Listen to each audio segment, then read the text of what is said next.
My wife of 20 years was unfaithful to me on her 49th birthday, and I got my revenge in a way that completely destroyed her lover's business empire. She thought she was trading our marriage for passion and excitement. Instead, she lost everything while I discovered her affair partner was using our stolen money to pay off his massive debts. My name is Elias Thorne. I'm 47, Director of Business Development at a Denver consulting firm. My wife, Alara, just turned 49.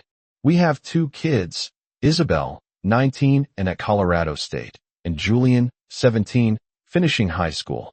Perfect suburban life, right? Wrong. 3 weeks before Alara's birthday, she made an unusual announcement. Elias, honey, Alara said, I want to handle all the party planning myself this year. You focus on work. I looked up from my laptop. Are you sure?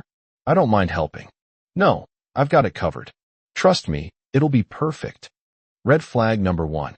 Alara never turned down help, especially with parties. She usually wanted me involved in every decision. The party was at Riverside Country Club, expensive venue, professional everything. Open bar, live band, flowers everywhere. It cost more than our mortgage payment.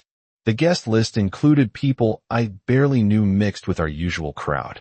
I spent the evening making small talk with relatives and keeping Julian comfortable in his dress shirt. Isabel drove down from college, which made me proud. But something felt off. Alara kept gravitating toward a group I didn't recognize, particularly one man about my age. Tall, well-dressed, a confident smile that put me on edge. Every time I approached, Alara found something urgent to handle elsewhere. Dad, who's that guy Mom keeps talking to? Isabel asked near the dessert table. I followed her gaze to Alara, laughing with a mysterious man. Someone from work, maybe. Doesn't look like her usual work crowd, Isabel said with sharp family intuition. She was right. Throughout the night, I watched my wife of 20 years behave like someone I'd never met. The way she touched his arm during conversation, how her laugh seemed different, more animated. The secret glances when she thought no one was watching. Around 11 o'clock, when most guests had gone home, I went looking for Alara to help clean up. I checked the main hall, then the bar area. Finally, I stepped outside for some fresh air and spotted 2 figures by the valet station. In the dim lighting, I could make out Alara's distinctive red dress and the same man she'd been talking to all evening. They weren't just talking anymore. I stood frozen, watching my wife of 2 decades kissing another man with a passion I hadn't seen directed at me in years. When they finally separated, I heard her voice clearly in the quiet night air. Gareth, we need to be more careful. After next month, it won't matter anymore. Gareth. So he had a name. I know, babe. Just a few more weeks, and we can stop pretending. Stop pretending. The words hit like a physical blow. I backed away quietly, my mind racing. 20 years of marriage, and apparently, it had all been pretense. At least recently. I made it to my car without being seen, hands shaking as I started the engine. The drive home was a blur. All those late work nights, gym sessions, new clothes, it all made sense now. My wife of 20 years had been unfaithful, and I had just discovered it at her own birthday celebration. As I pulled into the driveway, one thought echoed in my mind. She thought she could make a fool of me, but she had no idea what kind of man she was dealing with. I barely slept that night. Every time I closed my eyes, I saw Alara kissing Gareth. Heard her voice saying they needed to stop pretending. By 5 a.m., I gave up trying and headed to the kitchen for coffee. The house felt different now, like I was walking through someone else's life. Alara stumbled downstairs around 7, still in her robe, looking surprisingly refreshed for someone who'd been out until nearly midnight. Morning, honey, she said, kissing my cheek like nothing had happened. Great party last night, wasn't it? I studied her face carefully. Yeah, seemed like you really enjoyed yourself. Oh, I did. It was exactly what I needed. She poured herself coffee, humming softly. Gareth Vogel from the marketing firm was there. You know, the one I've been working with on the Henderson account. Such a charming man. Gareth Vogel. So now I had a last name to go with the face. Seemed like you two had a lot to discuss, I said carefully. Alara's hand paused slightly as she reached for the sugar. Well, you know how it is with work. Always something to talk about. Work, right, Elias? I need to tell you something. Alara continued, sitting across from me. I'm going to be traveling more for the next few weeks. The Henderson project is entering a critical phase. More lies. I nodded like the trusting husband I'd been yesterday. Whatever you need to do. You're so understanding, she said, reaching across to squeeze my hand. That's why I love you. The word love felt like a slap. I pulled my hand away, pretending to check my phone. After Alara left for work, I sat alone in our kitchen, surrounded by 20 years of shared memories. Wedding photos on the refrigerator, kids' artwork still taped to the cabinet, vacation souvenirs on the windowsill. All of it felt like evidence of a life that might have been built on lies. My phone buzzed. Text from my business partner, Jens. How was the party? Alara looked stunning in those photos Charlotte posted. Charlotte, Alara's best friend, had been at the party. If anyone knew about Gareth, it would be her. I found Charlotte's social media post from the party. There was Alara in her red dress, radiant and beautiful. And there in the background of several photos was Gareth Vogel, always positioned where he could see Alara, always watching her with an expression that had nothing to do with business.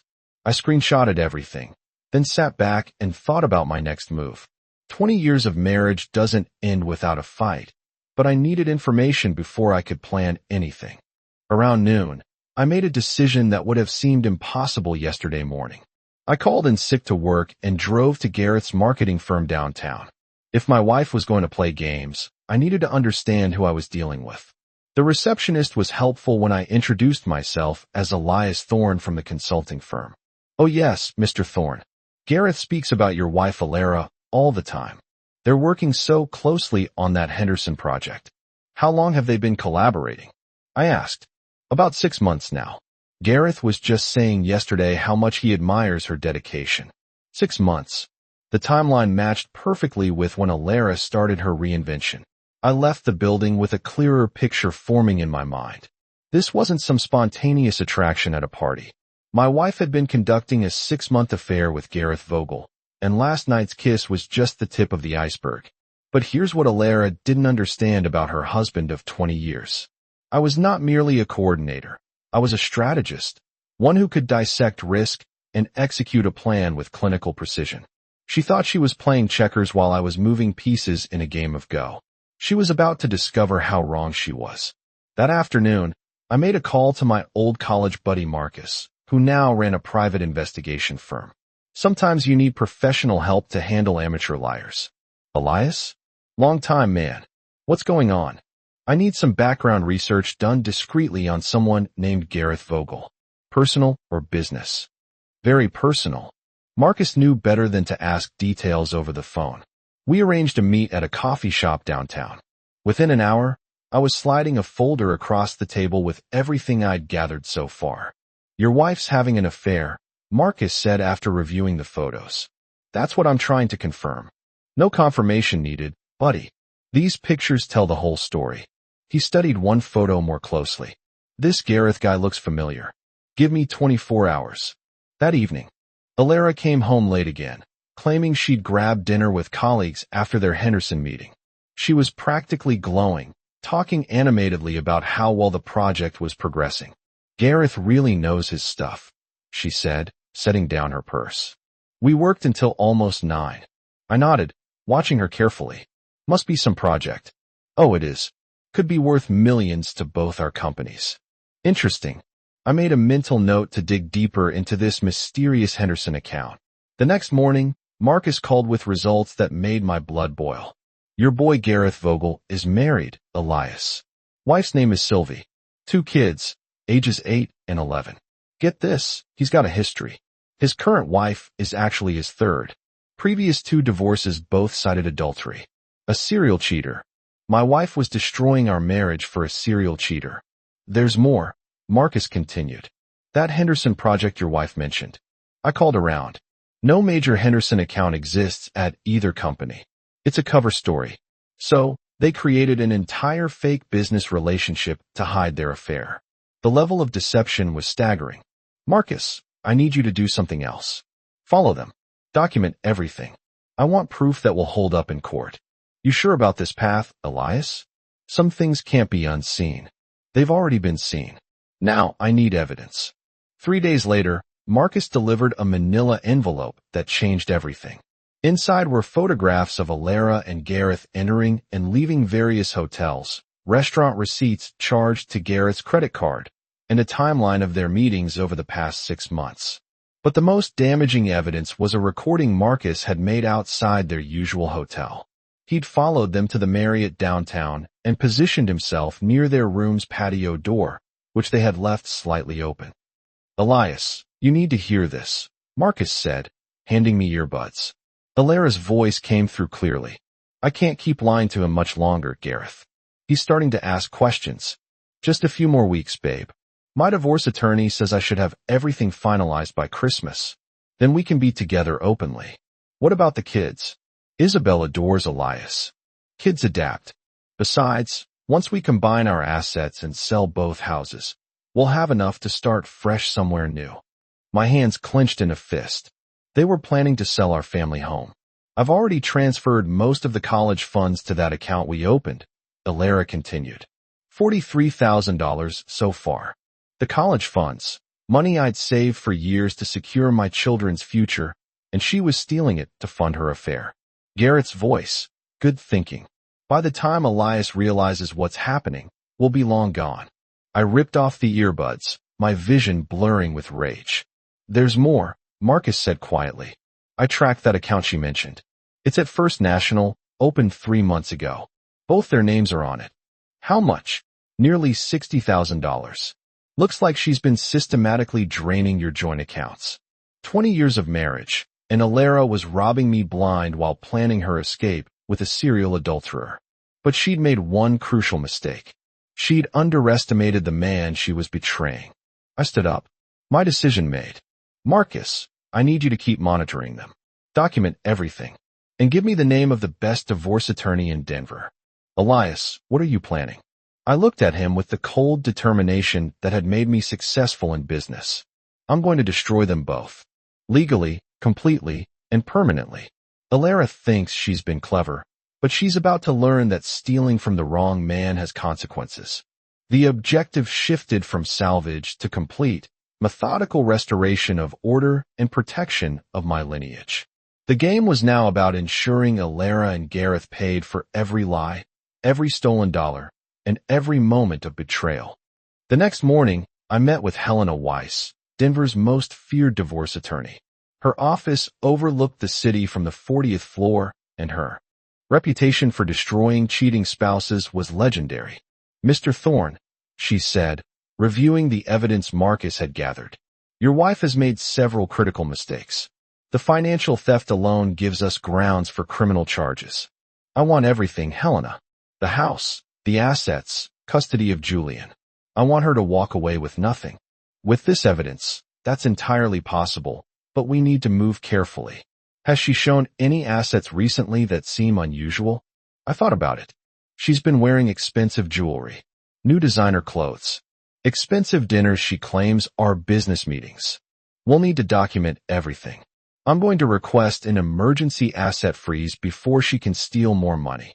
That afternoon, Helena filed preliminary divorce papers with an immediate restraining order on all joint accounts. By evening, Alara's credit cards would be frozen, and she'd discover her access to our money had been cut off completely. I went home and waited. Alara arrived around 7, practically bouncing with excitement. "Elias, honey, I have wonderful news. Gareth and I just closed the Henderson deal. We're celebrating at Chez Lauren tonight." "Congratulations," I said calmly. "That's quite an achievement." She disappeared upstairs to change, humming that same tune. 20 minutes later, she came down wearing a new black dress I'd never seen before. "Don't wait up," she said, kissing my cheek.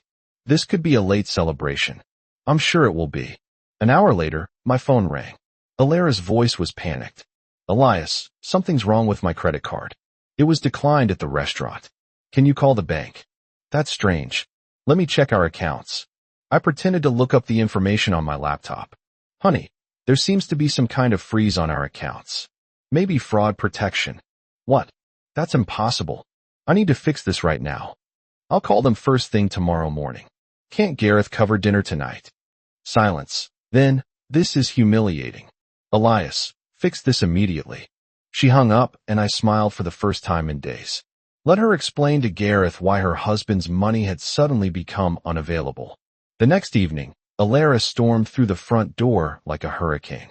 She'd spent the entire day trying to access our frozen accounts and discovering that our financial lifeline had been severed.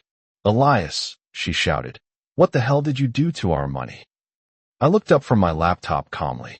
I protected it. Protected it from what? From you stealing it to fund your affair with Gareth Vogel. The color drained from her face. For the first time in months, Alara was speechless. I know everything. I continued, standing up slowly. The fake Henderson project, the secret bank account, the hotel meetings, all of it. Elias, I can explain. Explain what? How you've been robbing our children's college funds to pay for romantic getaways. How you've been planning to divorce me and disappear with a serial cheater. Her mouth opened and closed like a fish out of water. Here's what's going to happen, Alara. You're going to sit down and listen carefully, because your options are limited. She sat down heavily, her hands shaking. I filed for divorce. Every account is frozen. Your credit cards are canceled. The evidence of your affair and theft has been turned over to my attorney. You can't do this. I already did. But here's the interesting part. Garrett's wife, Sylvie, doesn't know about you yet. Alara's eyes widened in horror. That's right. Your boyfriend forgot to mention he's still married. 3 kids. Not the freedom you thought. His previous divorces cost him everything, so he's been more careful this time. You're lying.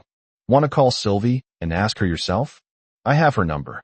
Alara's face went ashen. The fairy tale she'd been living was crumbling around her. 20 years of marriage, Alara. 20 years of loyalty, sacrifice, and love. And you threw it away for a man who's been using you, just like he used his previous wives. Elias, please. Please. What? Please forgive you for stealing from our children? Please pretend I never saw you kissing him? Please let you destroy our family for someone who will dump you the moment things get difficult. She started crying, but I felt nothing. The woman I'd loved was gone, replaced by this stranger who'd betrayed everything we'd built together. You have a choice, I said coldly. You can cooperate with the divorce proceedings and keep this civil, or I can make your affair and theft public knowledge. Your employer, your friends, your family. Everyone can know exactly what kind of person you really are. What do you want? I want you out of this house by tomorrow. I want you to stay away from Julian until this is resolved. And I want you to understand that your fantasy life with Gareth is over. She looked up at me with tears streaming down her face, probably expecting the old Elias to soften and forgive her. Instead, she saw a man who'd been pushed too far and was ready to fight back with everything he had. 3 days after Alara moved out, I received an unexpected visitor. Sylvie Vogel stood on my doorstep looking exactly like the photos Marcus had shown me. Tired, confused, and desperate for answers. Mr. Thorne, I'm Sylvie, Garrett's wife. We need to talk. I invited her in, offering coffee while she gathered her courage. I found your number in Garrett's phone, she began, along with photos of your wife and hotel receipts. How long has this been going on? 6 months that I know of, possibly longer. Sylvie's face tightened. This is the 3rd time, Mr. Thorne. Gareth destroyed my first marriage with his affairs, then did it again with my sister's marriage. Your sister? Gareth's 2nd wife was my sister, Sabine. He cheated on her, too, then left her with nothing when he found someone new. Sylvie's voice carried years of pain. I was stupid enough to think I was different. A plan began forming in my mind. Sylvie, what if I told you we could make sure Gareth faces consequences this time? What do you mean? I have evidence of their affair, bank records, hotel receipts, recorded conversations. But I also discovered something else. Gareth's been using my wife's stolen money to fund his lifestyle. Sylvie leaned forward. Interested.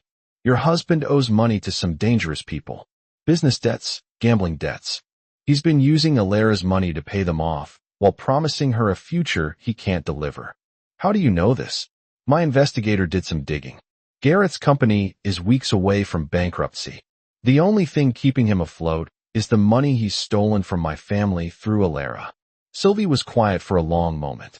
Then what do you need from me? access to his financial records, proof that he's been using stolen money for personal expenses. With your help, we can make sure both of them face criminal charges. And what do I get out of this? Protection for your children and the satisfaction of knowing Gareth won't destroy another family. Sylvie nodded slowly. He left his laptop open this morning. I might have accidentally seen some interesting financial documents. 2 hours later, Sylvie left with a flash drive full of Gareth's financial records, and I had copies of everything. Helena would have a field day with this new evidence. But the best part of my plan was yet to come. That evening, I called Alara. Elias. Her voice was hesitant. I thought you didn't want to talk to me. I've been thinking about us, Alara. Maybe we can work this out. Really? Hope flooded her voice. I knew you'd come around. Gareth and I can end this, and we can get back to normal. Actually, I was thinking you should bring Gareth by the house tomorrow. If he's important to you, I should meet him properly. Are you serious? Dead serious. If you two are planning a future together, I want to understand what I'm up against. Alara agreed eagerly, probably thinking she'd finally worn me down. What she didn't know was that tomorrow's meeting would be very different from what she expected. I spent the evening preparing for the most important performance of my life. The next evening, Alara arrived with Gareth in tow. He looked nervous, which was smart of him. If he'd done his homework, he'd know that confronting a betrayed husband on his own territory was dangerous. Elias, Alara said brightly. This is Gareth Vogel. Gareth, my husband, Elias. Gareth extended his hand with false confidence. Nice to finally meet you, Elias. Alara speaks about you often. I shook his hand firmly, holding eye contact. I bet she does. Please come in. I've prepared something special for this occasion. We settled in the living room, Alara sitting close to Gareth like a protective shield. I sat across from them, a manila folder on the coffee table between us. So Gareth, I began conversationally. Alara tells me you two have been working closely on business projects. That's right. Very intensive collaboration. I imagine it has been 6 months of intensive collaboration. Hotel meetings, shared financial accounts. That's dedication. Gareth's face went pale. Alara looked confused. Elias, what are you talking about? I opened the folder and spread out the photographs Marcus had taken. I'm talking about your affair, Alara. The one you've been funding with our children's college money. Oh God, Gareth whispered. But here's the interesting part. I continued, pulling out Sylvie's financial documents. Gareth, you've been using my wife's stolen money to pay off gambling debts. $37,000 to various creditors, including some very unpleasant people in Las Vegas. That's not true, Alara protested. It's all true. Gareth's company is bankrupt. His 3rd marriage is over, and he's been using you to dig himself out of debt. Tell her, Gareth. Tell her about Sylvie and the kids. Gareth stood up abruptly. I think I should go. Sit down, I said with enough authority to stop him mid-step. We're not finished. Gareth, what is he talking about? Alara's voice was shrill with panic. Your boyfriend forgot to mention he's still married, Alara. 3 kids. Not the freedom you thought you were getting. That's a lie. I tossed Sylvie's photos onto the table. Sylvie was here 3 days ago. Lovely woman. She's been tracking Gareth's affairs for years. Alara stared at the photos, her world crumbling visibly. Here's what's going to happen, I continued. Gareth, you're going to return every penny you've stolen, plus interest. The police report has already been filed for financial fraud. You can't prove anything, Gareth said weakly. Bank records, hotel receipts, recorded conversations, and Sylvie's testimony. I can prove everything. Alara, we need to leave, Gareth said, grabbing her arm. Actually, you need to stay right here, I said, pulling out my phone, because my friend Inspector Duval is on his way over to discuss some financial irregularities. The doorbell rang on cue. Through the window, Alara could see the police car in our driveway. 20 years of marriage, I said to Alara as Gareth cursed under his breath. You threw it all away for a con man who used you to pay his gambling debts. As Inspector Duval entered the room, I felt something I hadn't experienced in months. Complete satisfaction. Alara and Gareth had thought they were playing checkers while I was executing a strategic maneuver. They were about to discover how wrong they'd been. 6 months later, I stood in a Denver courthouse watching justice finally being served. Gareth Vogel was sentenced to 5 years in federal prison for financial fraud, money laundering, and identity theft. Alara received 2 years probation and community service for her role in the theft. The judge's words still echoed in my mind. Marriage is built on trust, and when that trust is violated for personal gain, society must respond with appropriate consequences. Helena had done her job perfectly. I retained the house, all assets, and full custody of Julian. Alara was required to pay restitution for the stolen money, plus damages. Her share of our assets barely covered what she owed. But the real victory came from an unexpected source. Isabel approached me after the sentencing. "Dad, I need to tell you something," she said nervously. "That DNA test you had done during the divorce proceedings." My heart stopped. The paternity test Helena had requested as part of the asset division had revealed that Isabel wasn't biologically mine. "I know what it says," Isabel continued, "but I want you to know that you're my real father. You raised me, loved me, supported me. Biology doesn't change that." I pulled her into a hug, tears streaming down my face. "You're my daughter, Isabel. Nothing will ever change that. Mom tried to tell me some story about a mistake early in their marriage, but I don't care. You're my dad." The revelation explained some of Alara's behavior during the divorce. She'd been terrified that losing me would mean losing Isabel, too. Julian, now 18 and graduating high school, had refused all contact with Alara since discovering her theft of his college fund. "I can't forgive her," he told me one evening. "She stole my future to pay for her affair."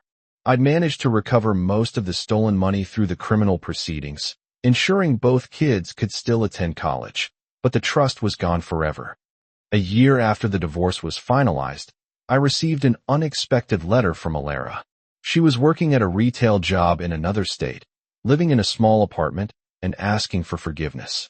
"I know I destroyed everything good in my life," she wrote.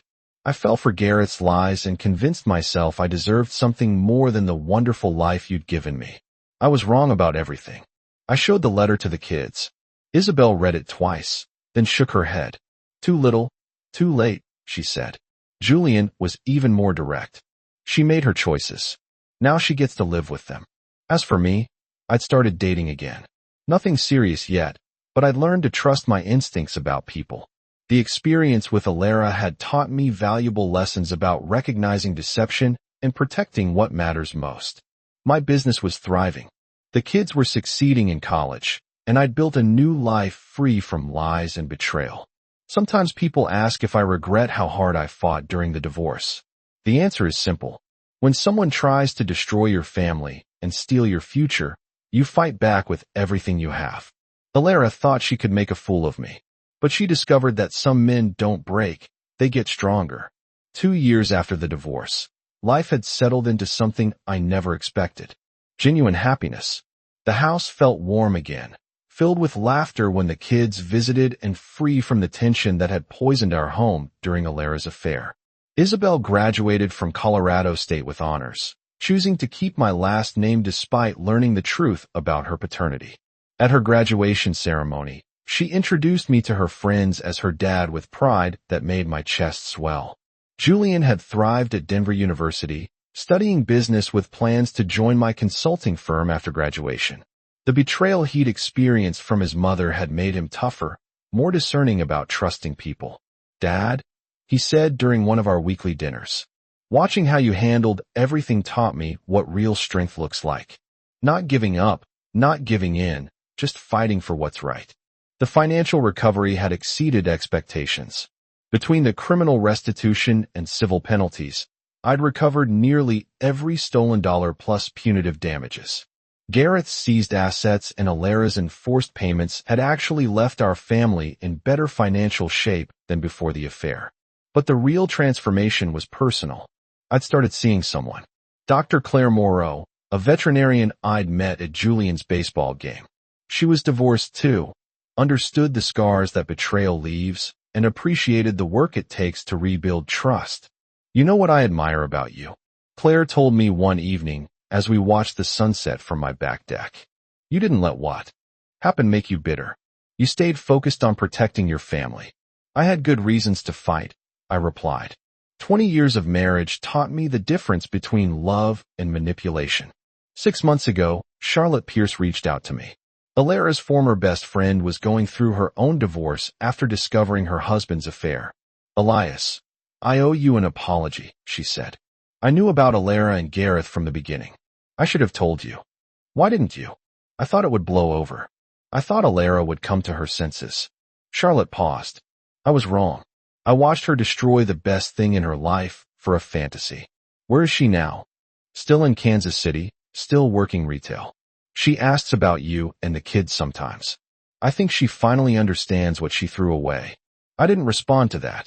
Alara's regrets weren't my concern anymore. Last month, I received a letter from Gareth in federal prison. He was asking for my forgiveness and claiming he'd found religion. I threw it away unread after the first paragraph. Some people deserve second chances. Others deserve exactly what they get. My revenge wasn't dramatic or violent. It was methodical, legal, and complete. I protected my children, recovered our assets, and rebuilt our lives stronger than before. Alara had wanted to trade our 20-year marriage for excitement and passion with a criminal. Instead, she'd lost everything: her family, her security, her future, while I'd gained clarity about what truly mattered. Standing in my kitchen this morning, drinking coffee and reading about Julian's latest academic achievements, I realized something profound. The best revenge isn't destroying your enemies. It's building a life so good that their betrayal becomes irrelevant. Alara thought she could play me for a fool. Instead, she'd given me the greatest gift possible: freedom from a marriage built on lies and the chance to create something real.